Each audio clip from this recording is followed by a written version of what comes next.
Wednesday, y'all. So we're going to start off with some overhead squats, all 3 sets of 10, RP of 4, meaning relatively light, working on positioning, mobility, yada, yada, yada. They may need to go light. I added some extra strength today too, because I know some people when we do overhead squats don't feel like they get anything out of them because they're not really mobile enough to go heavy, which is fine. But this is going to be sets of 10, right?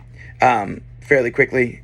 On the 2 minutes here, so it'll be done in 6 minutes. And then we move on to hang power snatches. CrossFit track will be squat snatches, but we're going from that high hang power position, working on snapping, getting under the bar. It's not really high skill if you don't have to squat it. So this is a little bit something for them to work on. We're working at a couple of sets of 4+, then a 3+, then a 2+, then a 1+, right? Just sets of 2 from that high hang, really working on keeping those arms straight and hitting that open hip position before we let those arms bend, right? And it's not a muscle snatch, power snatch, so a little bit of bend in the legs.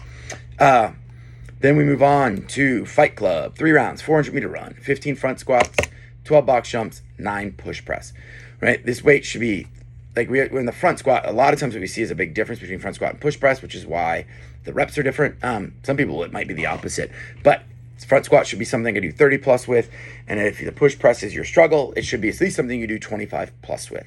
The box jump should be 1 set, right? So this is meant to be conditioning oriented, conditioning biased, conditioning limited. So make sure that we're in weight and rep ranges that we can handle, that it's not the height of the box or the weight of the front squat or the weight of the push press that's slowing us down as much as it is the conditioning aspect of it, right? This is kind of one of those where we can kind of ride the line. So think Helen, right? So like the first run, Helen people blow it up. So I'm advocating first run, go slow, RPE of 1. Then kind of the inside of round 1 through the run of round 3, let's push to a 2. So it's short sentences, something you can maintain for easily for 10 minutes, but not much longer. And then the last round of the inside, we can push into that mile PR attempt position. And this should help us. We're actually going to use this again next week. So to test something or to show something as a learning tool.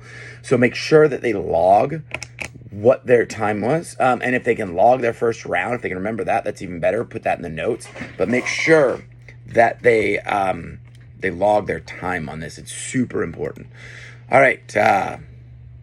See you tomorrow.